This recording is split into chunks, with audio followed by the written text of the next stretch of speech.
I'm thankful for his care for us, God's care for us, and that we can even wrestle with things that we don't fully understand and still be brethren, sisters, loving, kind, etc. So we're going to look now at Job 34, verse 1. Furthermore, Elihu answered. He wasn't done yet. He kept on speaking. Hear my words, O you wise men. Don't listen to Job's words. Hear my words. And give ear unto me that you have knowledge, or you that have knowledge. So if you're wise, you're going to listen to me. If you're not, you're going to listen to Job. I mean, that's just kind of how it is here, Elihu says. For the ear trieth words, and the mouth tastes meat. Now, I thought that was interesting because, like, sometimes we go home and we chew on what we'd heard from the pastor, right? It's like chewing the cud, if you will. You're sitting at the meal and you're talking about what it was that the pastor had said. Your ear is trying the words, just as, this is a comparison, as the mouth tastes meat. So you're chewing on what was said. I like that because it's a common understanding of a term that is used, or a phrase that's used. Like you hear something and you say, let me chew on that for a while. So let us choose to us judgment. The right kind of judgment, Elihu would say, not the kind that Job is bringing up. Let us know among ourselves what is good, not what is bad, like Job said. For Job has said, I am righteous, and God has taken away my right, my judgment, what I should have. So Job has obviously spoken incorrectly, but you can listen to me because I'm speaking what is good. Shall I lie against my right? Job says, because I think what I hear is Elihu continues talking about Job, what he had said. I am righteous. God has taken away my judgment. Should I lie against my right? What judgment I should have? My wound is incurable unless I'm sinful. So my wound is incurable, Job said, unless it's true that I've sinned. But I haven't sinned. Therefore, my wound cannot be cured. So Job here, according to Elihu, is still saying what he said. I mean, like, I am not sinful. And if I was, everything would make sense, but I'm not. So there's this wrestling between what's happening in heaven, what's happening on earth, as we've talked so many times before.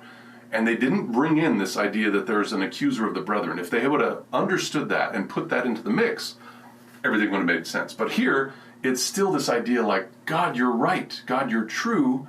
I am being mistreated as a sinner. I'm not a sinner. So what's going on? And everybody outside is saying, you are a sinner because of the way you're being treated, because God's not unjust. So Elihu's doing the same thing here. It says, what man is like Job? Man, the guy is drinking up scorning like water. I mean, we've talked to him for how long now? How many chapters? How many people? And he's just drinking it up. He's not listening. There's nobody like him. He's like some kind of superhuman, the way he's been able to accept all the stuff we said without listening. He goes in company with the worker of iniquity. So Job does. Who's like Job? Going in company with the workers of iniquity and walking with wicked men. So remember Psalm chapter 1, verse 1. We could even look it up. It says, Psalm 1, and blessed is the man that walks not in the counsel of the ungodly, nor stands in the way of sinners, nor sits in the seat of the scornful. So there's a blessing on those people, but basically Elihu is saying Job is just contrary. He's in company with the workers of iniquity. He's walking with wicked men, and obviously he's saying some things that are not right. And so here we have Christ-like character. Let's see. Yes, being able to drink up scorning like water. Good point. Thank you. For he hath said, it profits a man nothing that he should delight himself with God. Wait, really? I mean, did he really say that? I don't know. I wasn't able to look for it, but did he actually say this? Elihu, are you speaking truth, or are you just concluding what you think he said? And so maybe somebody can find it if he did actually say that, if Job said that. But here, it would be like Job is saying, you know what? The way that I have followed God, the holiness that I have had in my life hasn't profited me anything. And so that's not really true. I mean, the situation kind of bears that Job is like pleading with God, listen, I've followed you. Why am I being treated this way?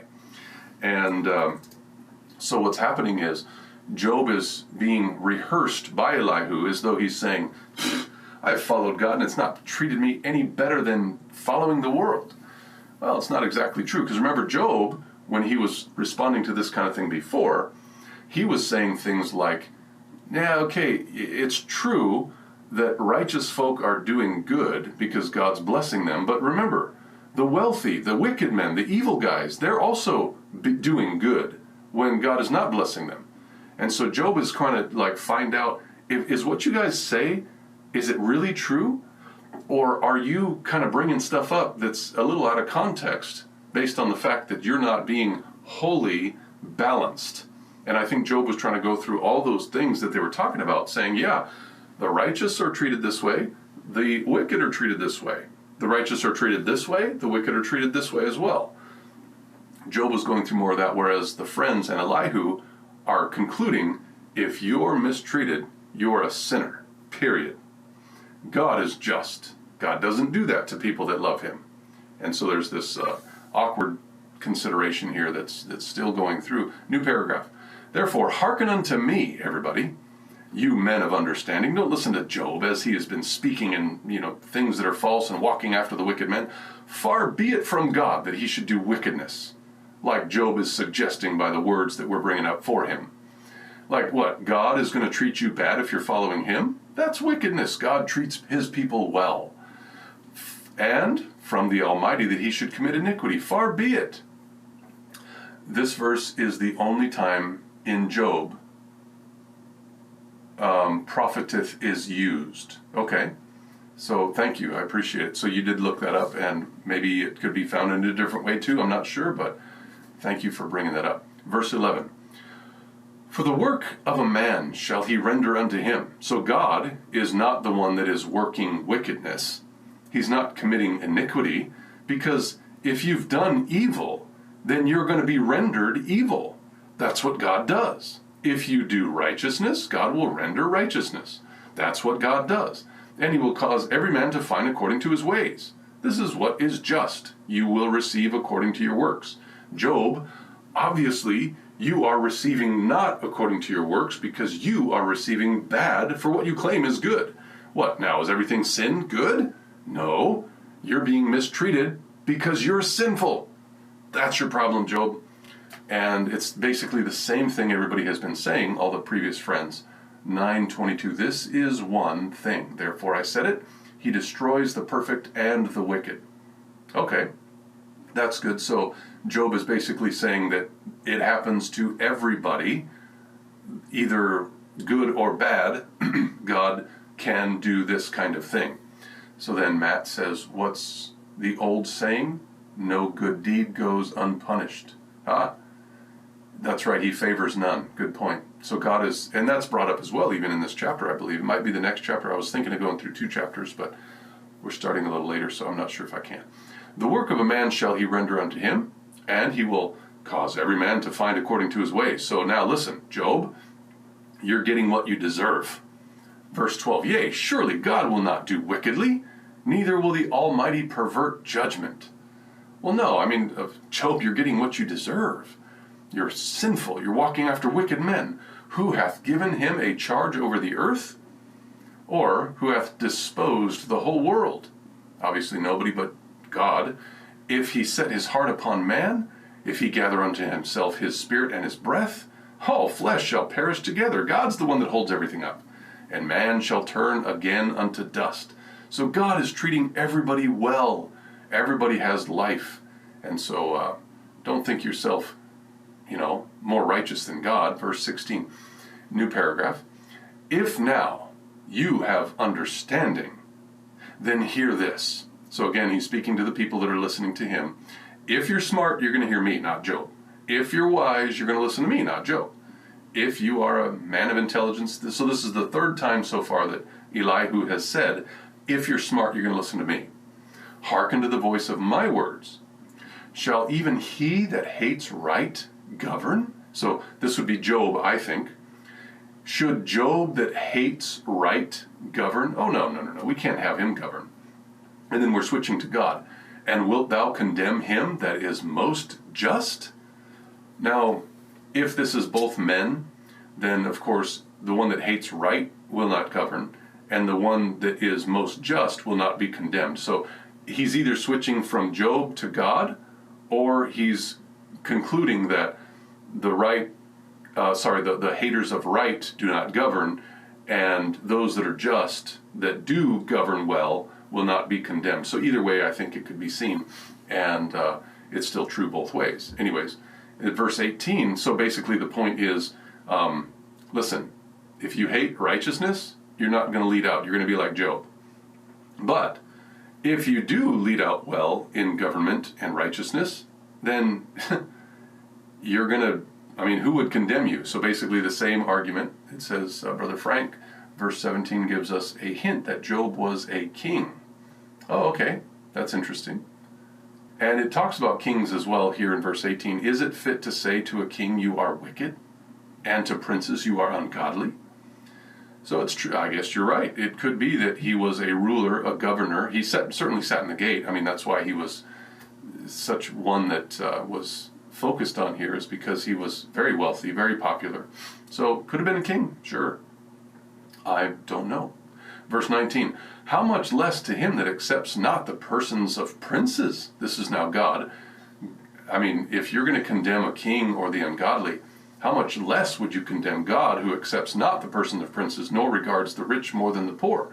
As Vern had brought up in a verse earlier, God treats everybody the same.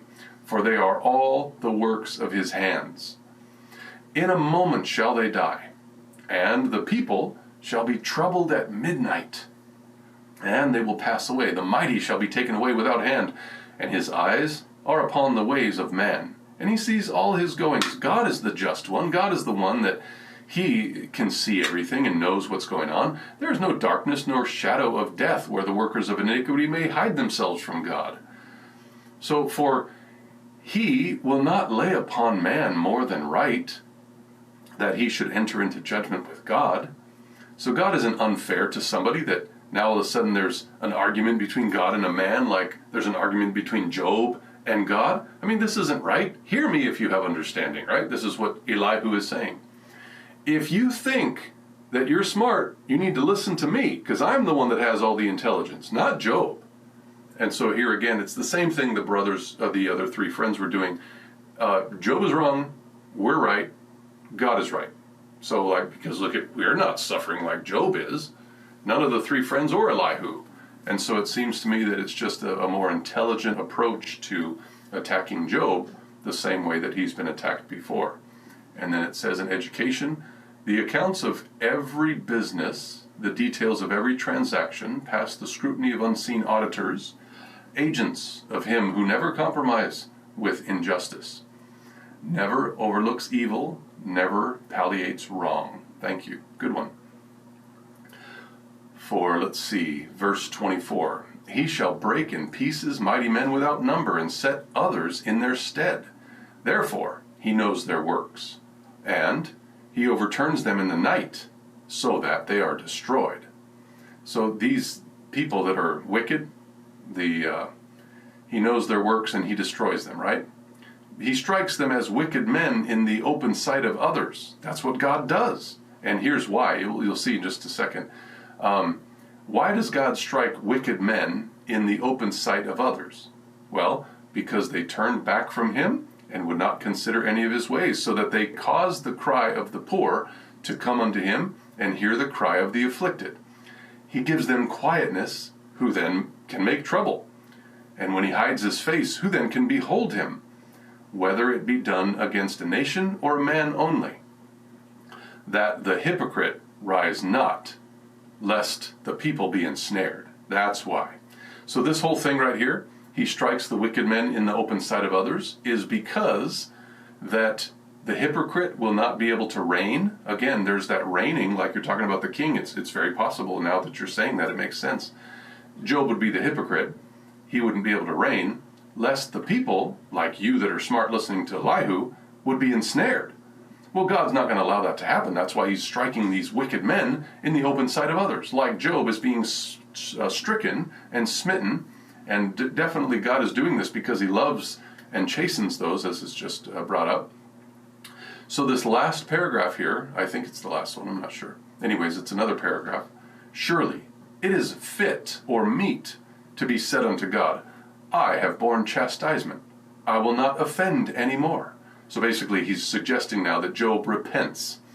Because if it is true that God has condemned you, then, and you have borne chastisement for your iniquity, your wickedness, then just simply say you're not going to offend anymore, Job. Just admit it and turn away from your wickedness. It says in Job 2:7, so went Satan from the presence of the Lord and smote Job with sore boils from the sole of his foot even unto his crown. Yeah, so he was definitely afflicted. That which I see, not teach thou me, is what Elihu would say Job should say. If I've done iniquity, I will do no more. Should it be according to your mind, he will recompense it, whether thou refuse or whether thou choose. Not I, therefore, speak what thou knowest. And basically is, a crown is fit for a king, amen.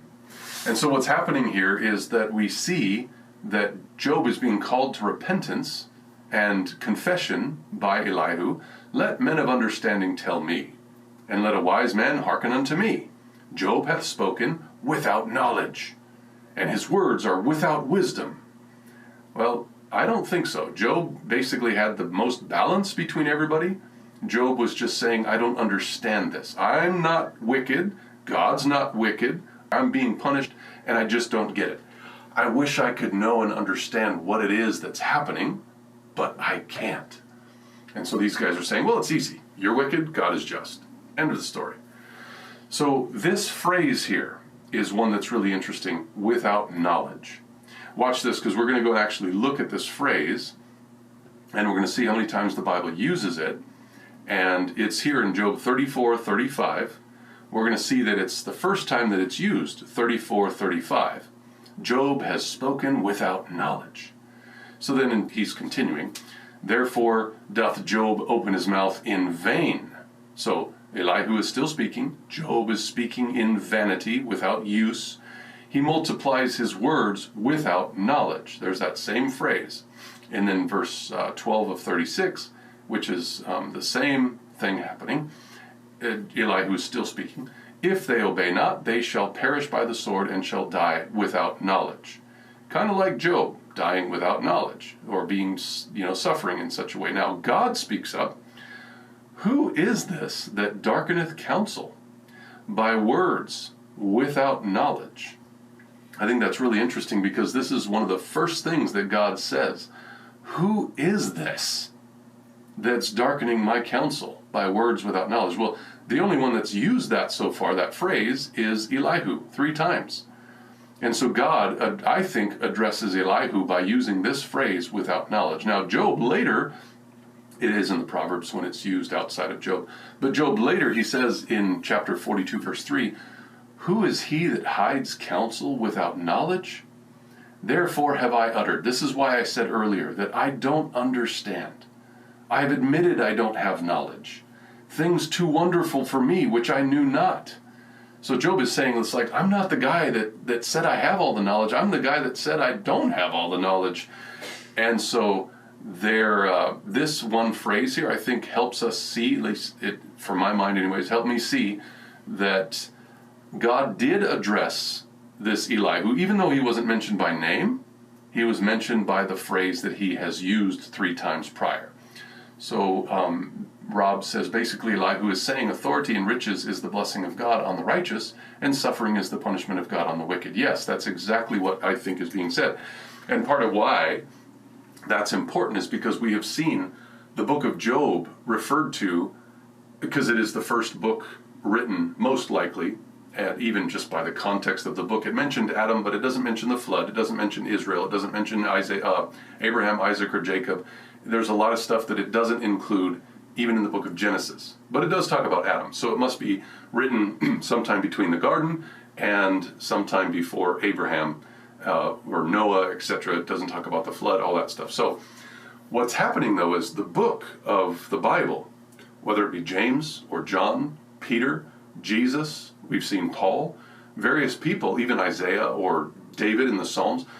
Lots of people seem to have gotten their thoughts from the book of Job. And as you just mentioned, God treats the righteous well. They're wealthy, they're healthy, but the wicked, oh no, they're treated in such a way that they're condemned, and they're not wealthy, they're not well. Well, that's why the Pharisees, perchance, possibly, that's why the Pharisees had that idea that if you were a sinner, then you weren't wealthy. You weren't part of God's kingdom. If you were sick, like with leprosy, it's because God has condemned you, right? So you can see, even in this book, that that's why a lot of people may have thought those things through. And Matt and Nikki say, with the parallel to comparing Job with Christ, Christ always relied on his Father for wisdom and knowledge, as Job is saying, I don't have all the knowledge. Good point. Very well. So here it says this phrase, without knowledge. That's why I brought that up, is because it just seems to be that this word or phrase is used only by Elihu and then God, and of course Job, later in the Proverbs, but that one doesn't really relate. Anyways, Job has spoken without knowledge, and his words were without wisdom. My desire is that Job may be tried unto the end because of his answers for wicked men. So he's desiring that Job would be tried not for Christ in standing in his behalf, but because of his answers for wicked men, and that he'd been following wicked men and been doing things without understanding, without wisdom, and without knowledge. He added rebellion unto his sin. He clapped his hands among us, and he multiplied his words against God. So he did this to himself, adding rebellion to his own sin.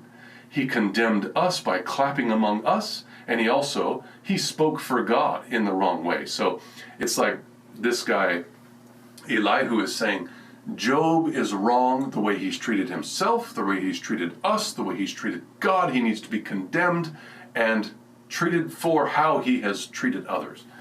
And so it's like this Elihu has really come from the same perspective as the friends, but when we started with Elihu's words, it sure sounded like he was coming out as one that was very pious, very righteous, one that understood better than anybody else. I've not been influenced by Job. I've not been influenced by you. Of course, you're way smarter than I am because you're older than I am, and you've got understanding. What kind of days do I have compared to yours? But just looking from an objective perspective, I don't have sides. You haven't influenced me. You haven't either. I'm just going to speak for God because I'm the one that has the answers. God has given me the ability to speak. So if you're smart, you're going to listen to me, not listen to Job. And so he goes through this whole thing and then finally says Job should be condemned. And so it's like, okay, wait. Job is pretty much on par with what God is doing, except he doesn't understand. And that's why he says toward the end, when he uses this idea without knowledge, he's like, I didn't claim to have knowledge. That's why I said I was without it. I didn't claim to have understanding. And so we do actually have time. I'm going to go through the next chapter, and we're going to see a shorter chapter here in chapter 35. Elihu spoke moreover. He continues on. He's already gone on and on and on, and nobody has spoken. Job's words are ended, according to what he spoke to these men. But he continues. Elihu says, and listen, do you think this to be right, that you said my righteousness is more than God's? Wait, Job didn't say that. You're putting words into his mouth. Job never said my righteousness is more than God's. What he did say is, I am not righteous. God is righteous. I am being mistreated. I don't understand. And so if there is something that he said that is perhaps different than that, please help me to understand. Cursed is a man hung on a tree, like being said Job should be condemned. Both Job and Christ were innocent. Hey, good, very good point. I like that. He's now a Christ figure. God gives us all tests and trials as we may not understand them, but how will we respond? That's really good stuff, because this makes it clear we should respond in this kind of way. So it says in verse 3, for you said, what advantage will it be unto you? And what profit shall I have if I be cleansed from my sin? Wait a minute. Is that really what he said? No. It's just saying I haven't done any iniquity, and I have been treated this way, and even if I was sinful, I would be treated this way. It doesn't mean that there's no advantage. And what profit shall a man have? Of course he understands. There's eternal life, there's peace that passes understanding even in the midst of trials. I will answer you, and your companions with you. Look unto the heavens and see, and behold the clouds which are higher than you. If you have sinned, what do you do against God? Or, if your transgressions be multiplied, what do you do against him? So if you sin, what have you changed God? Nothing. No way. If you're righteous, what givest you to God? And what receives he of your hand? So if you're righteous or you're wicked, how have you changed God? You're not changing God. God is the same yesterday, today, and forever. Your wickedness, Job, may hurt a man as you are, and your righteousness may profit the Son of Man, but not God. And so this idea of Job being condemned again is very similar to what has happened in the past. Clouds are angels here. Christ was made a little lower by comparison. Oh, good. Good thought. Thank you. You guys, you're helping me out today. It's wonderful. So it says there in verse 9, by reason of the multitude of oppressions, they make the oppressed to cry. So this is why people are oppressed around you, and this is why you're oppressed, is because of the multitude of your oppressions. They cry out by reason of the arm of the mighty. And that's what's happened, is you've done these things. As a mighty man, you've been so wealthy and so powerful. But look at yourself now. It's because of the oppressions that you've brought upon others. But none have said, where is God my maker?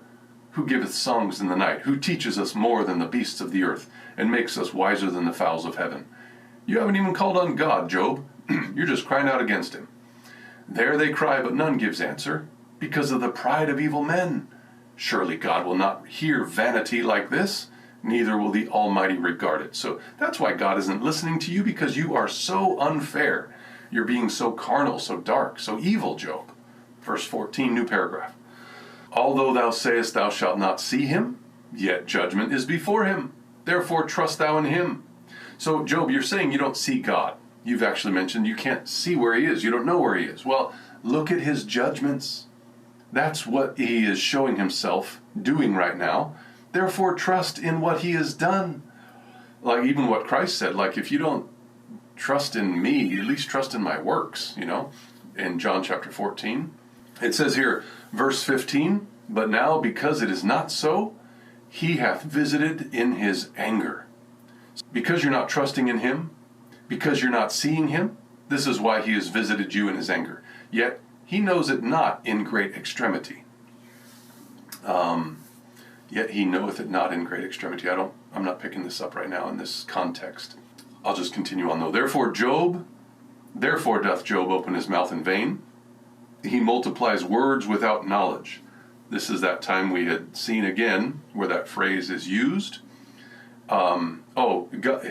Job doesn't know what God is doing in his great extremity. That's why he can't see, is because God is doing everything. It's clear his judgment is before him. This is how God is exposing himself. But Job can't see it in his great extremity. Therefore does he open his mouth in vain and multiplies words without knowledge. It's because he's blinded by the fact that he is in pain. This is the end of chapter 35, and it says in verse 16, Job is opening his mouth in vain. He multiplies his words without knowledge. And so you can see here that Job is being condemned very similarly to as he had been with the previous three friends. He's condemned as wicked. He doesn't have wisdom. He doesn't have understanding. He doesn't have God. He needs to turn away from his sin. All these things are very similar to what had been said. But Job is crying out as the only one in the whole story here that's pictured as righteous, that's pictured as the one who has eschewed evil and that has gone contrary to the norm, but has followed God with his whole heart. He's the one that's being condemned. And so just as you guys have said, this is like the Christ figure. This is the one who is innocent, the one who is surrounded by the clouds, the one who has, I don't remember the clouds part, I'll have to look at that one again, but Job is the one that's being condemned without being unrighteous. And he is still having his trust in God, though he is free to think, he's free to question, he's free to ask, what's going on. And so God is very merciful in that regard, and we're thankful. So let's see, there's a comment here. During all this, to Job has not condemned his friends either. Okay, I'd have to look at that one just to be sure, but I think you're right. He was nicer to them for sure. He did condemn them for the way they treated him, because remember, Job had said, like, if you were in trouble, I would come to you. I think he even said something like a shepherd. I would come to you kindly, and I would clothe you. I would be the one that helps you out. So he, in that sense, he did condemn them because he's comparing, but I'm not sure exactly. Another couple of comments. The Pharisees tried to get Jesus to say something that would condemn himself. Yes, that's true. So it's very similar there. He did not tell them to leave. Right. Actually, didn't he though? I know what you're saying, but I think he did. Didn't he say, like, I didn't ask you to come here to tell me all these things. In fact, you've shown up and you're telling me all these things without my wishes. You're speaking so much, and I didn't even ask your counsel. So he didn't say leave, but at the same time, Job was saying, like, okay, guys, that's enough. So maybe you're right. He didn't say leave. Vern. Yeah, I want to come back to, and this is a comment that Albert Barnes makes on this too. He kind of had the same take I had, not that I'm looking for support, but, and I don't disagree with what you've said, nor does he, that Elihu, but we have to look at the framework that Elihu's asking these questions, because these are questions much less than they're actually statements, and it's formed in the opening words in 33-32, where he says, if these are your words, answer me, speak. I have a desire to justify thee. So in that context, this is what Barnes sees also, is that he makes all these statements as he's saying, it appears to me these guys are right. Like, this seems to be what you're saying. Tell me, Job, is this actually what you're saying? Are you proclaiming to be more righteous than God? So if framed in that context, he now awaits Job's answer. How will Job respond? Is this your position, that your knowledge is greater than God's? It's obvious that our knowledge isn't as great as God's. And if we take it in that context, then Elihu is putting himself that, to me, I get why these guys are saying what they're saying. It sounds like you're justifying yourself. Is this what you're doing? Or do you actually know, or do you have wisdom? More in a questioning context rather than a statement context. And that's, I found it interesting that he sees that framework between 32 and the opening of 36. Because he qualifies what I'm about to say. Keep silence and listen to what I have to say, for I desire to justify thee. And this is his leaning as he presents. And what I really did find, and you made this comment a few weeks ago as we were coming into this, what I really did find with this whole context is that there's a much greater audience here than many of us are perceived. Like, this is in the gate. The people are listening, and his point is, are you saying this, that the wicked are, there's no advantage? Are you saying this before the wicked, that there's no benefit to serving God?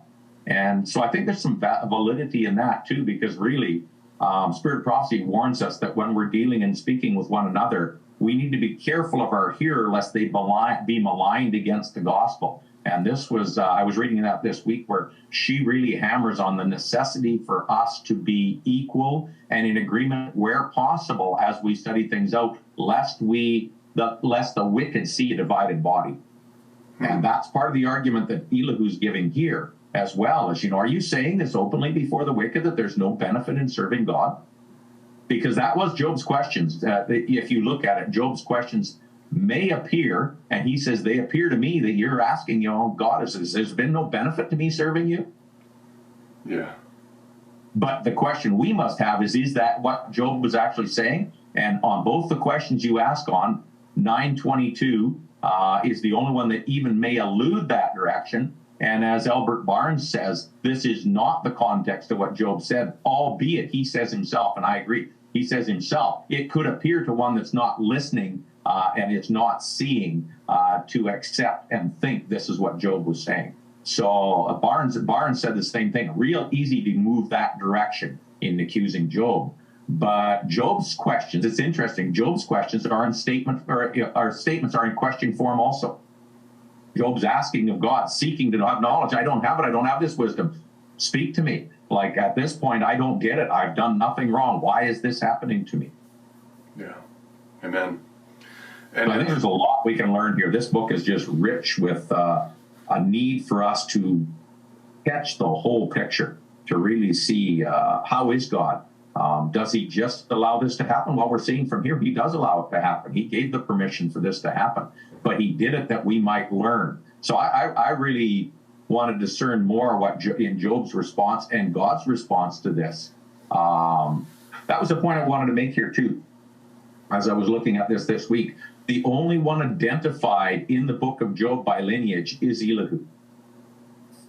That is typically done in Hebrew poetry by the author. Oh, okay. And what's interesting is who Elihu is by history. He would be the nephew of Abraham, Nahor's son. And that's the lineage we're given, son of Buz. Interesting. And that gives us a time frame. And so the scholars have, I read quite a bit on this week, the scholars have gone back and forth, but there is a consensus that puts this in this time frame, men of the East, that puts it in the time frame that this is the nephew of Abraham, son of Nahor, that is speaking. And so that appeals again to what is wisdom. So I at this point, I've granted Elihu the same as I've granted Job. Ask these questions. The danger is, what do we conclude ourselves if we answer ourselves without knowledge?